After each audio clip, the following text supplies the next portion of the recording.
went back to work, pregnant, 1 week after my husband's funeral. It wasn't I didn't want to take time out to grieve. I couldn't take time out to grieve. I had to work. I, had to keep a roof over our heads.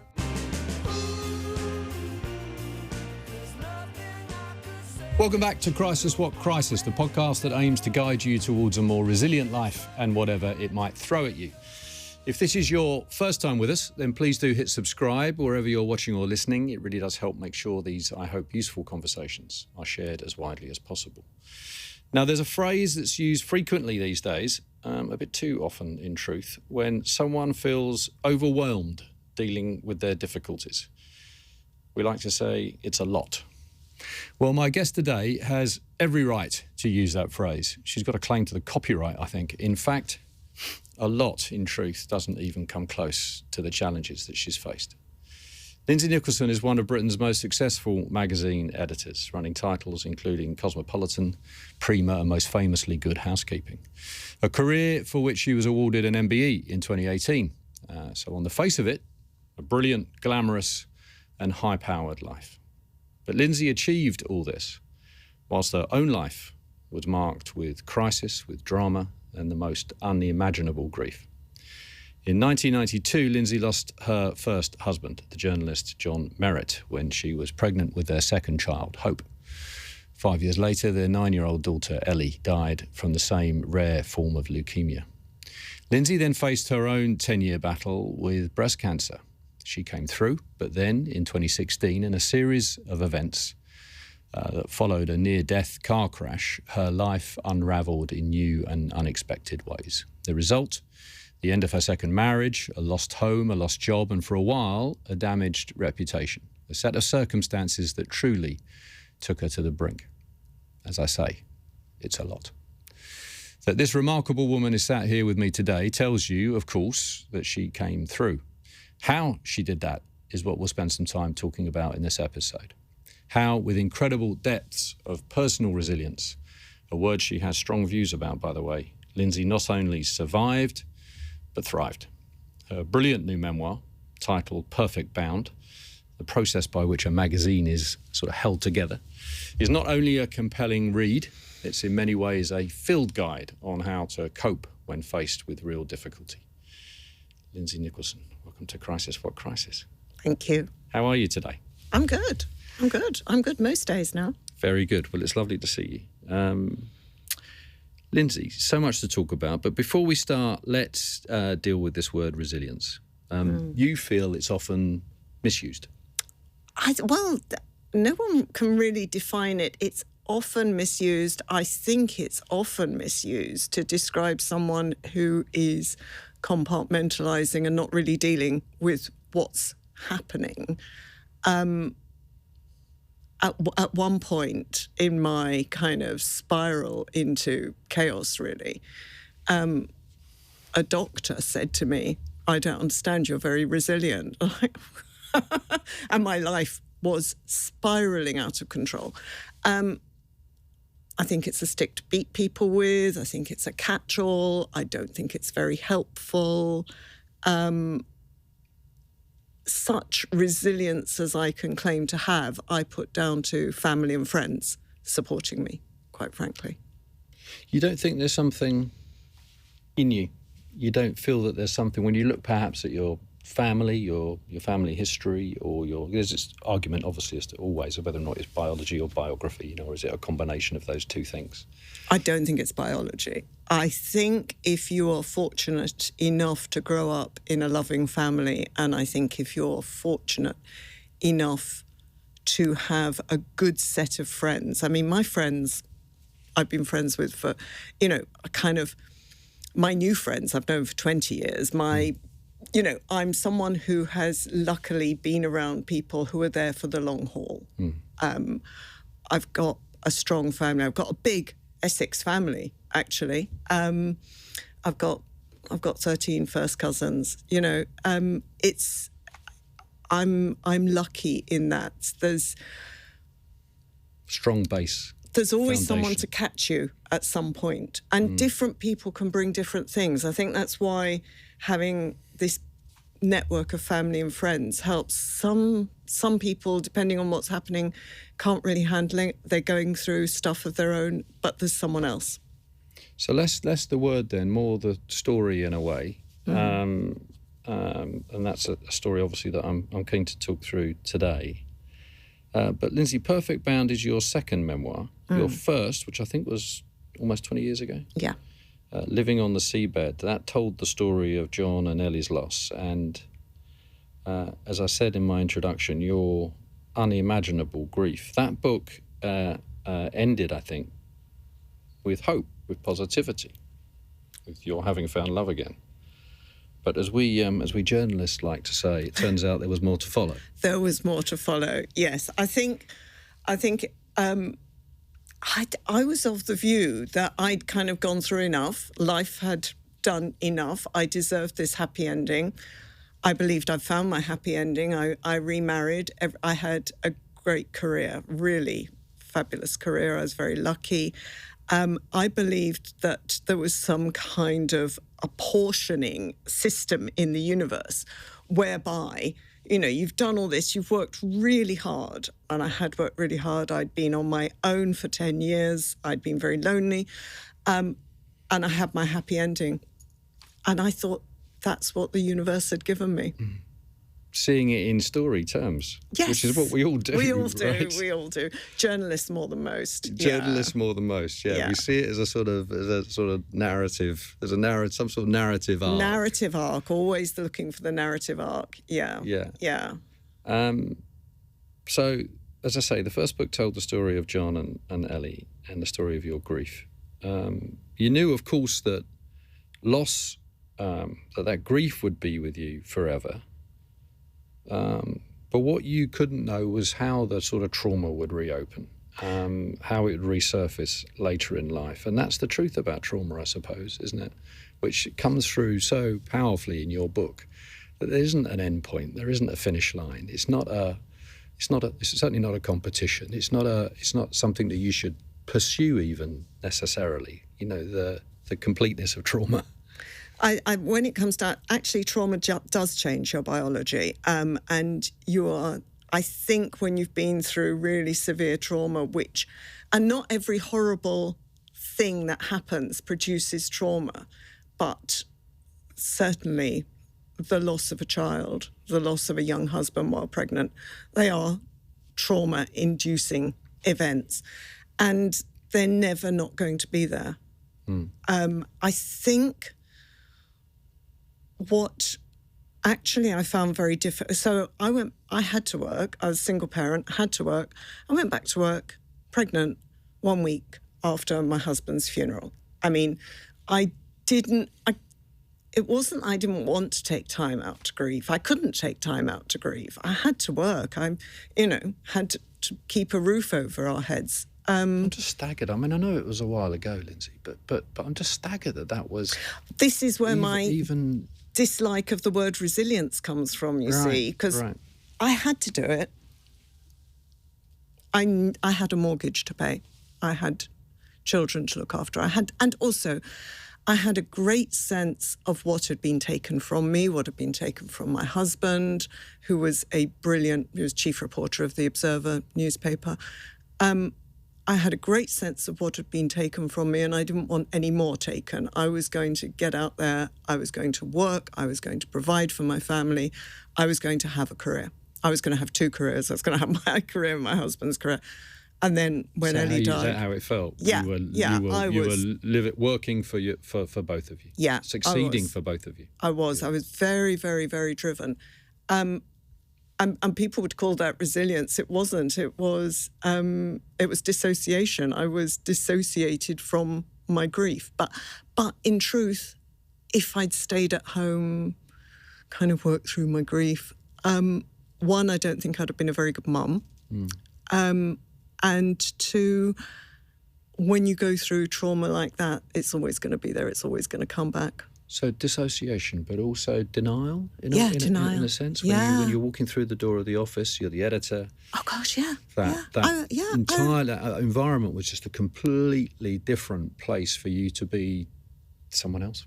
Yeah, I mean, I went back to, as I say, I was I just buried my husband. I was pregnant, the mother of a 3-year-old. I went back to work, visibly pregnant. Everyone knew what had happened. We were very, very shocked. But I was working on Woman magazine at that time. There would be a Dirty Den and Ange story that needed to be got, that would be the cover, unless Woman's Own got there first. And within a couple of hours of me arriving back in the office, no one was tiptoeing around me. I was fully in the thick of it. So work gave me 10 hours a day when I wasn't the grieving widow, when I was just the person working and actually doing it quite well. And that was such a relief. Having given all of this now so much sort of profound thought, and this podcast is all about advice for others. Please God, no one will listen to this or be in the situation that you were in. But there will be people listening who've had difficult moments. When you look back now, knowing what you know, what do you think you should have done? How do you think you should have handled that period? Obviously, the workplace is very different, so I don't think an employer would be expecting you back at work a week after a funeral. But in terms of how you approached it, I didn't. The thing that I have learnt is that the mind is a great servant, a terrible master. I thought I could think my way through everything. I thought I could. I'm lucky. I've been blessed with a lot of energy and a good brain, and I thought that was all you needed in life. I didn't actually ever cotton on to the fact that my brain was carried around in my body. That my body wasn't simply there for the transporting of my brain while it thought of clever things to do. That my body actually was sending me messages, giving me advice, which I roundly ignored. I didn't experience hunger. I rarely felt tired. I had a lot of energy. I endured kind of uncomfortable situations. I worked like a dog. I would work all day, get home, put my children to bed, then clean the house because I couldn't afford a cleaner, sleep for about 4 hours, wake up, do it all again. My body was sending all these messages. This is probably a bit much. Help, ouch. And I just regarded bodies, because I'd lost my husband and my child to the failure of the body. And then when I had breast cancer myself, I didn't ever say, maybe I've been overdoing it a bit. Not that overdoing it causes cancer, but, I didn't take that as a sign to maybe live a healthier life. I took that as a sign that my body was foolish, weak, broken, and I would ignore it even more. So that would be perhaps not the number one thing, but that would be central. Yeah. Looking back now. Yeah. You've got to pay attention to. So if you are, people now understand, scientists now understand that the gut operates as the brain. It sends you really important messages. If you are feeling queasy, nervous, indigestion, not sleeping, these are signs that your body, that your life is not actually doing the best thing you're not doing the best thing in your life. Yeah.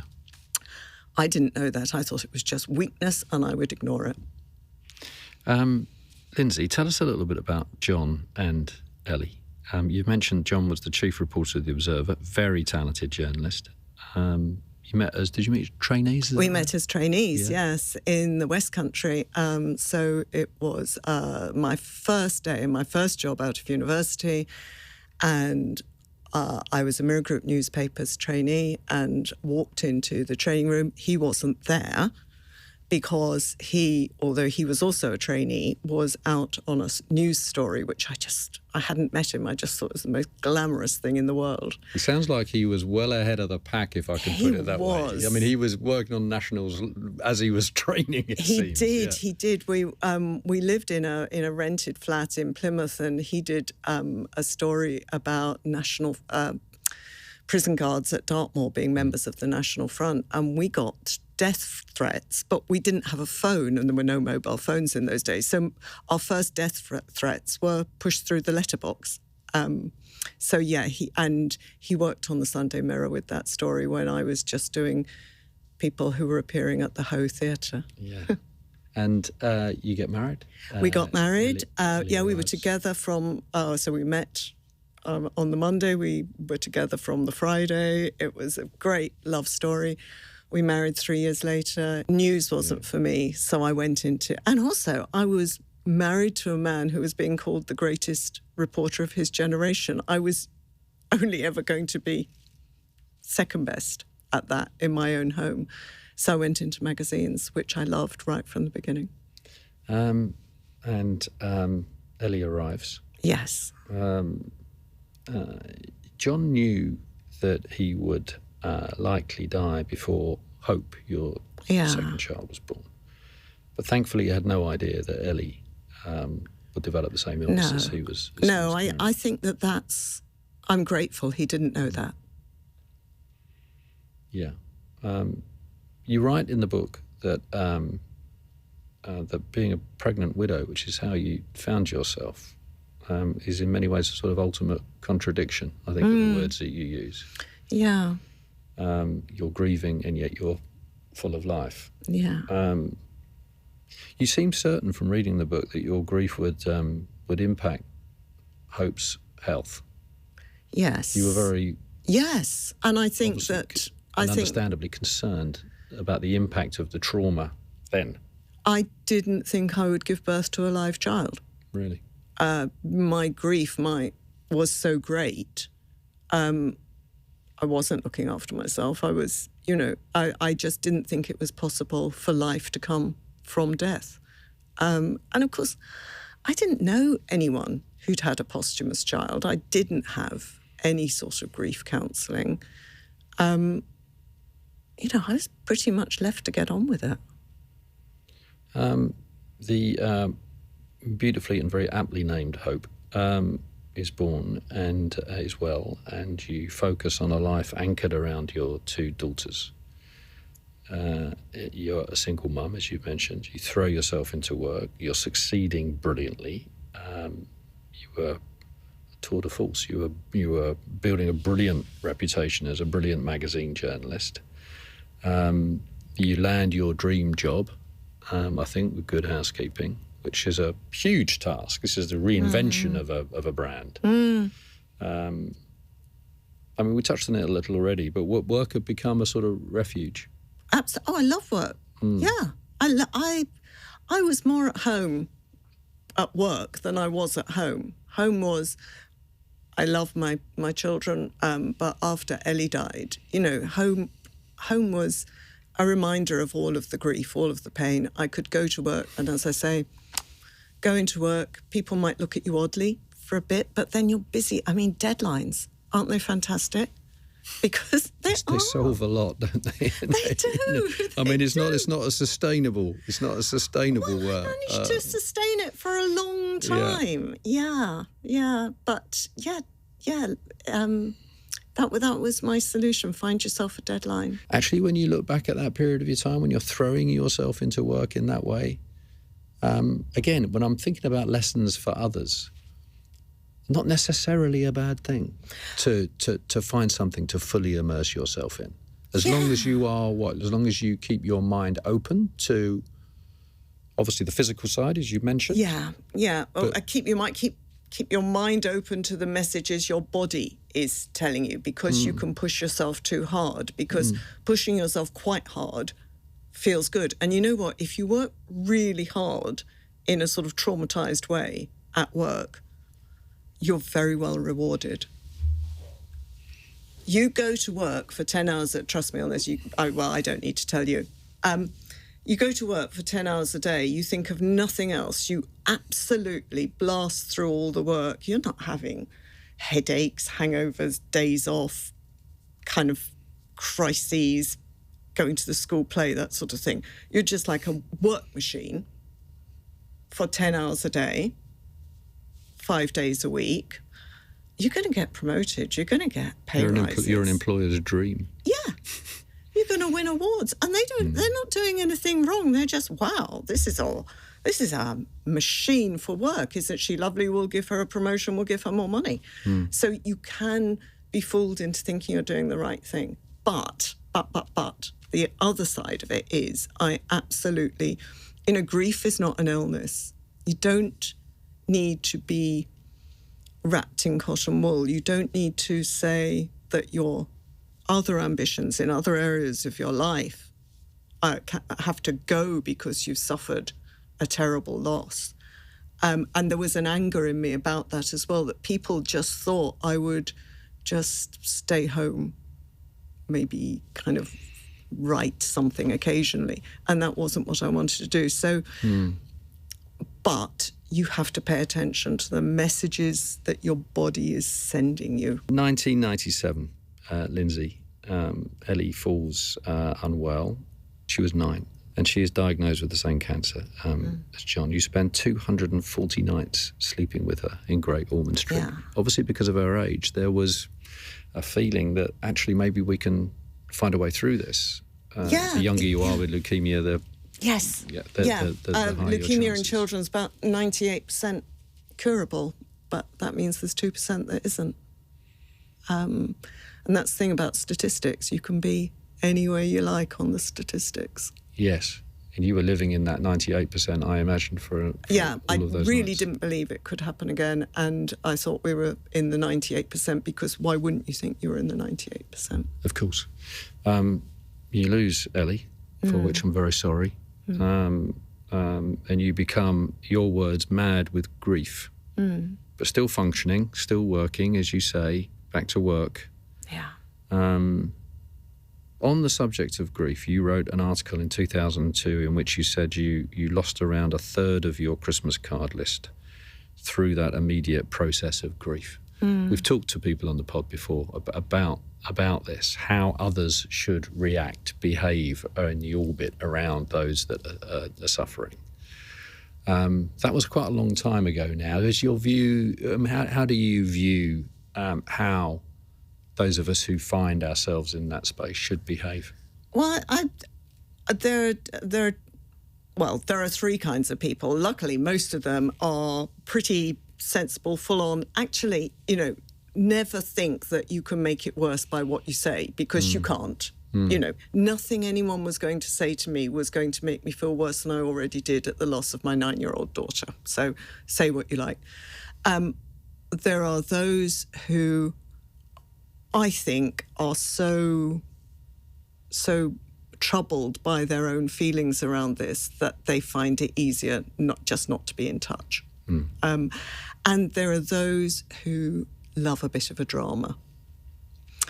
And they can become a bit annoying after a while. They mean well, but actually what they're doing is probably not really paying attention to their life, but they're kind of feeding off the drama in your life. Most people, I think, feel, and, since I've written the book, people have said to me, I don't think I got it right at the time, I'm sorry. And I'm like, honestly, really, it doesn't matter what you say. You can't get it wrong. Just be there. You can't get it wrong. No one's going to say, oh, they didn't say the right thing. What someone is going through is so terrible. Just the knowledge that you're not the last person left on the planet is very helpful. Tell us a little about Ellie. She was, I would say this, but she was strikingly beautiful. She had very pale skin, deep auburn wavy hair, and very big blue eyes. She loved ballet, ponies, and she loved writing and stories. And she would tell her sister Hope stories at night time in bed. And the stories always involved, a school for princesses where you would go to learn how to be a princess. And she used to write the stories down and illustrate the stories. So Hope and I talk about what she would be like now, and we think she would definitely be doing something to do with writing, maybe work in publishing. I don't think she wasn't Not a journalist? No, she wasn't a toughie like that. No, she would. I think those stories about the school for princesses would perhaps be reaching a wider audience. Yeah, you talk about that again in the book. How yourself and Hope, you do sit and have the kind of what if conversation, but in a very, we have conversations on this pod about the dangers of the what if, particularly when trying to avoid bitterness. Yeah. But this is a wholly positive way of doing the what if. I was intrigued by that. You find that comforting? It's been a long time. There are a lot of life stages that have been missed. She didn't go to university. She didn't have a graduation. She didn't get married. She hasn't had a child. And as Hope has done those things, we have talked about what it would be like. In particular, we've given Ellie a very annoying vegan boyfriend. What's his name? Edmund. Yes, he's very annoying. So when we were, so when Hope was getting married and we were doing the menus and the guest list and so on, we would talk about, Ellie's partner. They would be partners, we'd have to have vegan food for him, that sort of thing. Wonderful. 5 years after you lose Ellie, you meet your second husband, Mark, who I think was an estate agent. Yeah. And you're married within a year. And that happy ending looks like it's in play. But a couple of years later, you find a lump. You discover that you have breast cancer, which, given what had gone before, must have been nothing short of utterly terrifying. And again, you very quickly seem to move to the conclusion, well, this is only going to end one way. This is going to kill me. Just tell me about your state of mind at that stage. So to me, cancer meant death. My father had died of cancer. John had died of cancer. Ellie had died of blood cancer. Cancer meant death. I was fairly sure I was going to die. I was this was 2.5 years into my marriage. This was 2.5 years into my happy ending. I was very glad to be married, to have Mark to support me, particularly to support Hope, who was 14, who I was fairly sure was going to be orphaned. I became actually mute with fear. I couldn't speak. Goodness. About 3 weeks I couldn't speak. This is not long after your diagnosis. Yeah. Directly after the diagnosis, I spent about 3 weeks unable to speak, which was... So I had this really important job. I was in charge of 19 magazines, and I couldn't actually tell anyone what was going on with me. How did you manage that, Lindsay? Well... Just those 3 weeks alone. How did you... I was in a frozen state of fear, and I couldn't speak, and I couldn't comfort Hope. I couldn't tell my mother what was going on. I couldn't tell the office what was going on. Mark had to do all my speaking for me, for which I was very grateful. And despite everything that happened, I will never not be grateful for that. I had a total of 7 operations. I had chemotherapy. I had radiation treatment. And it was during the radiation treatment that I realised that I was being bumped down to the end of I was having to wait. I'd been in that situation of being rushed past everyone for treatment. And I was waiting for my radiation treatment, and I'd been waiting a while, and I went and said to the receptionist, "Excuse me, I've been waiting a while." Editor persona, "Excuse me." And she said, "Well, there are much sicker people in front of you." Oh my God, I'm not the sickest person in the room. I'm probably going to live. And that was about 7 months since the diagnosis. I'd spent 7 months convinced I was going to die. And then that was the day I realised. And was that a sense of, did any sort of euphoria follow that realisation that actually this is not going to Which is probably not going to kill me. That was renewed determination, renewed, right, stupid body that breaks and fails and gets lumps and hurts and things. I am going back to work with kind of my work head on. I'm going to make up for this time that I've missed from the workplace. Straight back to work. Straight back to work.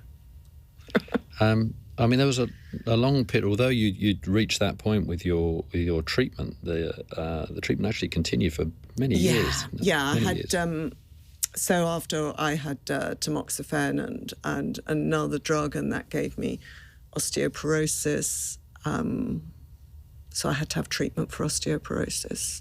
That's the thing, and I, to this day, had all my lymph nodes removed in my right arm, so I just went for my COVID and flu jab, had to have both jabs in the left arm, can't have any jabs in my right arm, can't have a manicure on my right hand. There's a constant reminder, really, that you've kind of fought a battle. Yeah. I'm not going to go to the word resilience again. I wouldn't dare. But you're tough, Lindsay. Yeah. Tough. Yeah. Now, because we can have, as we're having the conversation about the pitfalls of that, but the upsides of that as well. You are driving yourself forward. And, of course, you're not just doing it for you, you're doing it for hope. Yeah. And for your friends and for your family, for your mum. Tough. Yeah. What's the state of mind in the wake up in the morning? Try and take me back to, a day when you're dealing with all of this and you're waking up and your decision is not, oh, God, pull the covers over my head. Your decision is right, up, go, move, get on with it. So the big clue, the big thing really was that I never slept properly, really never slept. So my first feeling on the kind of checking the clock and seeing it was a time when it was permissible to get up, like it was gone 6 a.m. or something, was, oh, thank God. Oh, thank God, I don't have to lie. Really? You were waiting to wake? Waiting to wake up, because I was having these terrible nightmares. I was having terrible nightmares, having terrible flashbacks the whole time, which I just thought that was it, that was life. So yeah, I wasn't sort of, oh no, I want to go back to bed. It was, oh, thank God I can get out of bed. I can get out of bed and go and do stuff that will distract me now. So I would kind of fly out of bed, fuel up with coffee, loads of coffee, walk the dogs, take Hope to school, go to work, blah, blah, blah. Probably go to an evening event after work, maybe go to 2. On occasion I went to 3. Go home, kind of fall into bed about 12:30, wake up 3-4 times, final time, oh, thank God I don't have to lie here anymore, go to work again. Was there enjoyment in that life? Yeah. Yeah? Yeah, I mean... proper enjoyment, not fleeting kind of in the moment. I did amazing things. I could meet anyone I wanted to meet. I danced with the Strictly Professionals. That was the absolute high point. I flew in a hot air balloon across the Atacama Desert. I was offered more champagne than cups of tea, quite frankly. I was on first name terms with all the prime ministers at the time. I could go anywhere. There was always a chauffeur-driven Mercedes waiting to take me somewhere. And you were producing an important product that was loved, that wasn't just enjoyable, that would become, this was the genius of what you did with Good Housekeeping, it was incredibly bloody useful. Yes. Right? Yeah. That's what you did with it, is that you turned it into something, a magazine that really mattered. Yes, it did matter. And if I decided there was something that I thought wasn't right, hospital car parking charges was something. There was something I could do about it. That I was very instrumental in the change in the law around part-time working, that sort of thing. I was very fulfilled. So meaningful. And so these things, again, looking for lessons for others, having that kind of professional meaning in your life. And we're going to talk about the downside of it in a second, because you were also suppressing. Yeah. But those moments of meaning sit alongside all the downsides as well. They are valuable. They are useful. Yeah. And not just in a denial context. No. You can now sit, having gone through everything that you've gone through, look back at those moments with a smile on your face and say, that mattered. Very proud of it. Very proud of it. The big clue was the not sleeping, though. Yeah. Let's go to October the 30th, 2016. You're driving home from Essex on the A127, a road I know very well, when a lorry jackknifes in front of you. I think you're in your BMW, you're travelling at sort of 70 miles an hour. Yeah. The driver, in fact, was avoiding someone who'd run into the road, seemingly to kill themselves. Yeah. You somehow or the other survived that. I think you hit the lorry, but you also end up on the central reservation. I did. So it wasn't that the lorry had swerved in front of me; it jackknifed. So the lorry was actually suddenly, without any warning, blocking the carriageway, and I was doing 70 miles an hour. So I tried to steer onto this. Your brain really does slow down. I tried to steer onto the central reservation, but there was the crash barrier. And I sort of half hit the central reservation and the left-hand side of the car went underneath the lorry, but it was a big car and I was not injured physically. Which is a minor miracle. Yes. Or a major miracle. A major miracle. 2 months later, you're in the Lake District when that same car, because it hadn't been written off, it had been repaired by some idiot sitting in an insurance company, presumably. The car fouls on you. Yeah. Because of the kind of fault line in it, and you end up, and the car ends up in a ditch. Your husband's reaction to these two incidents is strange. He doesn't run immediately in person to your aid on either occasion. No. Having gone through all this stuff, having powered through everything, having ignored everything, having got back to work, I was utterly horrified to find that I tried to go straight back to work. I went back to work for a day. I couldn't go back to work. I was just crying all the time.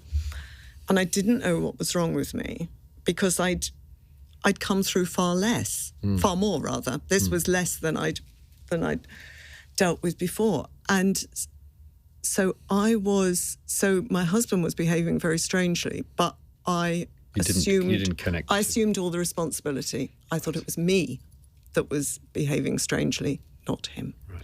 Wow. And that his not picking me up after these accidents was about me, not about him. I think in one day, these two things happen. You're at Swiss Cottage tube station. Yeah. You're weighed down with precisely what you've just described. This accident, though you hadn't yet obviously, how could you have comprehended this at this point? But what seems to have happened is that jackknife lorry seems to have opened up this kind of this sort of fault line in your trauma, and you're weighed down with despair, and you have very dark thoughts stood on that platform. Yeah, I am in a lot of mental pain. I can't see any way out of it, and I realised that if I just took a couple of steps forward underneath the train that was coming in, I wouldn't have to think about it anymore. And my thinking was so painful at that point. It seemed a good idea to stop the pain. What stopped me doing it was the other people on the platform not that they noticed, but seeing them and knowing how my life had been so upended, felt destroyed by the man who'd run in front of the lorry. I couldn't do that to them. I couldn't do it to the train driver. I couldn't do it to the other people on the platform. So I ran out of the station. I have to say I'm not a big fan of travelling on the tube even now, right. As a result. Because you can still sort of not feel that, but you can sense anxiety about being in a tube station. Because that would have been a terrible thing to have done. What would it have done to Hope? What would it have done to her? But it was a very strong feeling at the time, and I really in trauma. It was rising fast. Right? Yeah, and I really do understand as a result what people are going through when they have those thoughts. You're just in so much pain. Yeah, and your advice is to follow exactly what you did, right? You Run away. You ran away and you spoke to a professional. I did, yeah. And you're in the midst of those conversations, I think, when you then go home, this beautiful new home that you and Mark had built together, and you discover that he has been disloyal. Tell us what happens next, please. The two of you see something on a phone. Yes, so he was... So this was the day that I'd had this strong suicidal drive on the tube train, and I'd been to see the doctor, and I got home and he was texting, and I said, "Can I see who you're texting?" "No, it's private." And this is a very foolish thing to do. The fact that he said, "No, it's private," should have been sufficient clue, to be perfectly honest. Also, the fact he hadn't come to pick me up from these terrible crashes. But I made a grab for the phone. I wanted to see it. I wanted to see with my own eyes what he was doing. He let me, but held onto the phone. We tussled for it, and then both let go at the same time, and the phone fell on the floor and broke. And I thought, oh God, this isn't good. And he picked up the landline and dialed 999 and said I'd assaulted him. And 2 police cars arrived with flashing lights and arrested me, took me to police station. I was fingerprinted, photographed, searched, and then locked in a cell for 16 hours. So I was suicidal. I'd been to my doctor for my suicidal ideation, and I was locked in a cell for 16 hours. They should have gone through an at-risk checklist with me. Even if they thought there was something in it, I should never have been locked up. I want to discuss that, because I know that's something you feel very strongly about. It's an important point. But Lindsay, after all that has happened to you, all that we've listened to so far in this conversation, widowed, you're a grieving mother, single mother, you're remarried, the car crash, you're now having to assume the role of someone who is unfairly accused, and with all the reputational elements to that as well, right? You're holding down a big job. It's a job with profile. I just want to ask the very straightforward question. How did you cope in that moment? Sat on that mattress in a police cell. What were you saying to yourself? So actually, obviously I didn't sleep. At that point, I wasn't sleeping in my own bed at night. Could never sleep. Oh, he is having an affair. I'm not imagining it. Oh, my God. Oh, okay. So some relief? Relief, yeah, because what had been going on in my home life was very hard to understand, and that was the thing I'd refused to look at. And with that came clarity. I rather hoped I would be let out earlier enough in the morning to go straight to work. Lindsay. I know. I wasn't. I was let out at lunchtime. My daughter came and got me. She hadn't thought to tell the office. But, I was very senior. It was pretty unusual of me to be out of contact for 24 hours. But on the other hand, who was going to judge me? I was pretty senior. The police advised me not to go home. We should make clear that you were, at the end of those 16 hours, you were totally exonerated. Totally, there was no suggestion of you being charged or any follow-up. But the police did say, don't go home. They say, don't go home. Because you are going to be back in the house with this guy and he may accuse you again of something else. Yes, exactly. Exactly. But he did change the locks. Yeah. This house that you built together, you're now unable to get in. Yeah. I didn't see that coming. I didn't see a lot coming. So I went to my mother's house, but I was so ashamed. I'd say I wasn't charged, but I was so ashamed that I had been in a situation where someone could think that of me, that I didn't tell my mother, and I didn't tell my brothers because I knew they'd blab to my mother if I did tell them. So I went to my mother's. Ashamed despite having done A, nothing wrong, and B, everything that had gone before. The thing about being a perfectionist is that it's not enough that you don't do anything wrong. You have to be perfect. You have to be in a way that no one could even think you would do something wrong. That was the level of my perfection. It's a very dangerous and difficult way to survive, it turns out.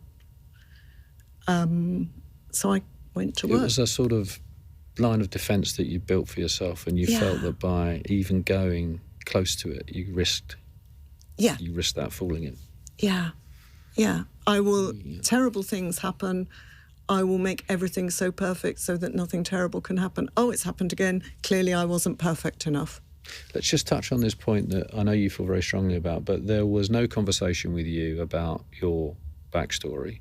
No one asked anything about you, really, and if they had, there would have been a fairly obvious line of despair, frankly, that kind of led to that moment. No one does that. And you feel very strongly that trauma, you are a living example of it, that trauma reaches over the years, it reaches over the decades, it kind of, it can suddenly appear a long, long way down the road, and that's exactly what happened here. And no one had any idea that earlier that day that you've been stood on a platform. Oh, and that therefore you were a person, a very vulnerable person at risk. I was a vulnerable person. There is an at-risk checklist which the police are supposed to go through, but they didn't. Right. They also were wearing body-worn cameras. I made a complaint, but strangely that accidentally wiped the footage of the body-worn cameras. Right. Who would have thought? Yeah. Because I think my demeanour was such that it was clear that I was a person in crisis. So, yeah. And the fact that they, if the police are called in a situation like that and the accused person is a woman, they're 3 times more likely to make an arrest. Yeah, that's a shocking statistic. Yeah. Let's talk about anger and bitterness. Presumably very strong feelings on both fronts when you came out of that cell, and later as you're, as the divorce takes hold, the difficulties over your house, you have to move into a rented house. You are then given an order essentially to move out of the rented house because the landlord is selling it, and you then take your now estranged husband to court to get an occupation order. Yes. To be able to get back into your own home. These are all just as events in total isolation, very distressing, emotionally very difficult. How were you not falling into, or maybe you were, but you were able to pull yourself out. How were you not falling into the bitterness pit at this point? Well, there's this, the book's called Perfect Bound for a reason. And my kind of defense mechanism was always this perfectionism. So I'm locked out of my own house with my daughter, who was 24 at the time. Right, I'm earning a good salary. I will rent a beautiful place. I will make everyone weep with the glory, with the majesty of my life. So I rented a beautiful house and I reapplied myself to work with great enthusiasm. And then I was made redundant and also within a couple of weeks evicted, got a no-fault eviction order from the house I'd rented. And that was when I thought, right, that was when I got angry. So how did the anger sort of manifest itself? Well, there was this beautiful house that I rented had its own paddock. And I would walk round the paddock, walking my dogs, swigging wine straight from the bottle, and generally cursing the skies and cursing everyone. And then I rang my lawyer and said, we're going to court. I'm getting my house back. And we went to court and I got my house. And that period of time when you were wandering around swigging wine from a bottle. Yeah. Because presumably with alcohol in particular, that was, you'd been managing that for many, many years because of the grief that you were carrying. Yeah. And yet again, you managed, I'm not going to use the word resilience, but you come back to this strength, this kind of inner strength that you have.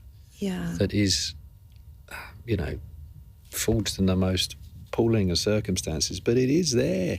this kind of iron will that you have to move in forward. a sense, I'm lucky in that I've done bad, dangerous things like drinking in the morning and so on. And when the crisis has passed, I have been able to pull it back. So that's... Just give us a sense of how that's what this pod is all about. How when you feel yourself heading in that direction, and you've stood right on the brink, you've described one of them very viscerally for us. Yeah. What's the thought process? What's the mechanism that because you disassociated from your thoughts on so many occasions, but here it seems you are completely in touch with your thoughts. Yeah. You know exactly what's going on, and you are able to pull yourself away and back into a more positive direction. I think there's sort of this, the perfectionism has two sides to it. The perfectionism has driven me to that point. But then when I realise that, frankly, I'm looking a bit messy, I don't mean just appearance-wise, I mean life-wise. Swigging wine from the bottle, walking around a field in the morning, it's messy. The perfection in me, the vanity in me, says we're going to come back from this, and I've got very strong willpower. Yeah, you have. And so I will. So yes. So I wouldn't have. I think the thing is, I wouldn't have got into those situations if I wasn't so hell bent on perfectionism. But having got into the situation, the perfectionism is what brings me out again. Great. And your book is brilliant on this, right? On your sort of recipe for dealing with disaster. So you've just described one of the ingredients, if you like, that self-esteem bit. A good night's sleep every night. Yeah. You learn the value of that and how to take that on. Very important ingredient for you. Yeah, oh, absolutely. You have to say no to a lot of stuff, and you have to turn away a lot of stuff and go, no, actually, I'm prioritising my sleep. It's really boring. Increase your self-esteem. Be of service. Yes. Do what scares you. Tell me a little bit about those two. So, yes. So there I was back in my house, but I had no visible means of income, no job.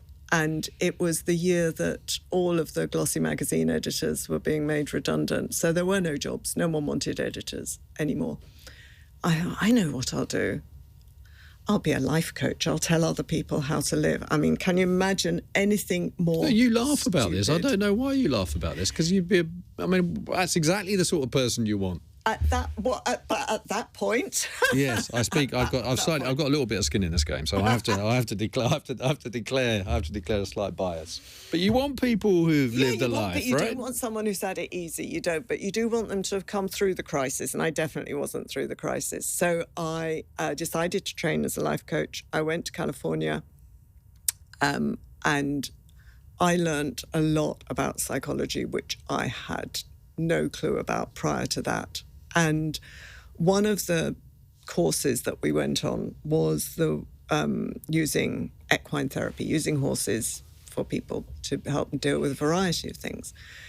And I was in this sand arena in California with a cow pony. She wasn't a therapy pony. She wasn't trained for this. She was just a cow pony. She'd been on the trails the day before. And she was galloping round, bucking her heels up, baring her teeth. And the trainer said to me, how do you feel? I said, well, not very happy. I think I'm going to be kicked in the head. And she said, can you feel your feet? What? Can you feel your feet? No, I can't feel my feet. What do you, can you please stop this horse that's about to kick me in the head? Feel your feet. Stop thinking your way out of something. Feel what the ground is like underneath your feet. So I couldn't actually get out of the sand arena any other way. So I did that. I felt my feet, and I could feel my feet on the ground. I mean, I was a magazine editor in the noughties. I wore 4-inch heels every day. I could run in 4-inch heels. I never felt my feet. And I felt my feet, and I'm thinking, oh gosh, okay, so it's kind of sandy, bit soft, okay, yeah. And while I'm doing this, the cow pony stops galloping round and I feel breath on my neck, and she's come over and she's breathing gently on my neck. And that was my first introduction to getting out of my own head and into my body, and I thought it was extraordinary. I wanted to do more with that. So when I got back to England, I started volunteering with Riding for the Disabled and just saw that magic every day. Trained as a Riding for Disabled coach. I now work as a coach with disabled children and horses, and got my own horse, which was something I'd always loved but hadn't been able to do because I was working and a single mum and that sort of thing. And I had osteoporosis. I still have osteoporosis. I thought that was not possible for me.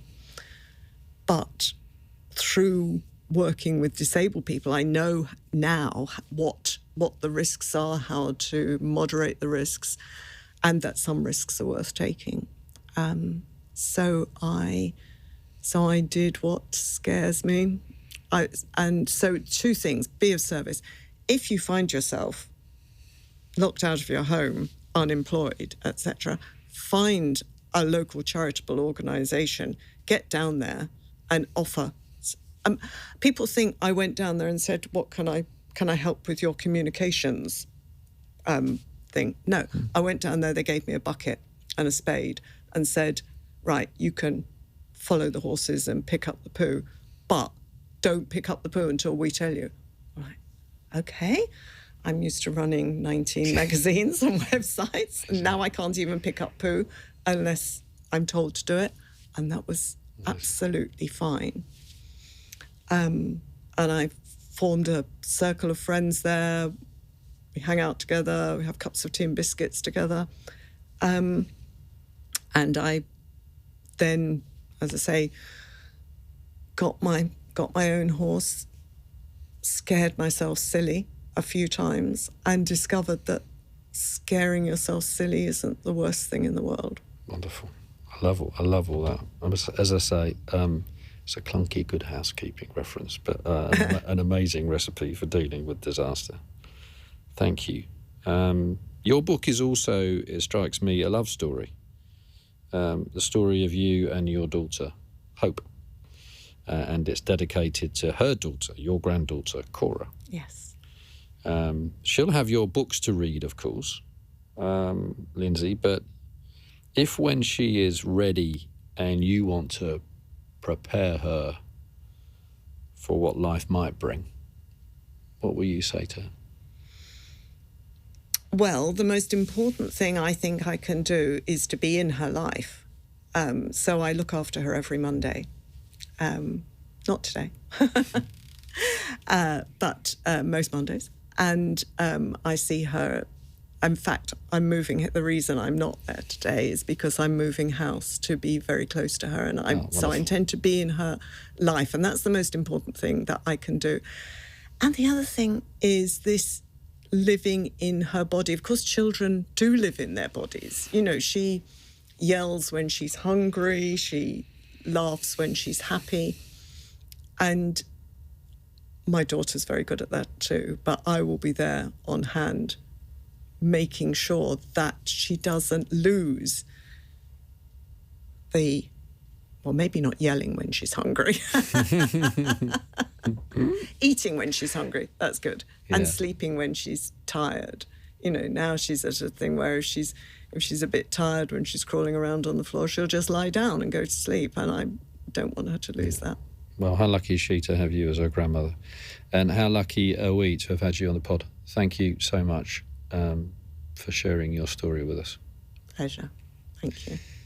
If you've enjoyed this conversation, then please do leave us a review. And if you found it helpful or even inspiring, we would be delighted if you recommended us to your friends. It means an awful lot if you do. You can watch the full episodes on YouTube, follow us on Instagram and TikTok, and if you hit subscribe, you'll find a lot more crisis conversations. As always, full transcripts are available on our website, along with links. Just head to crisiswhatcrisis.com, and thank you so much for listening.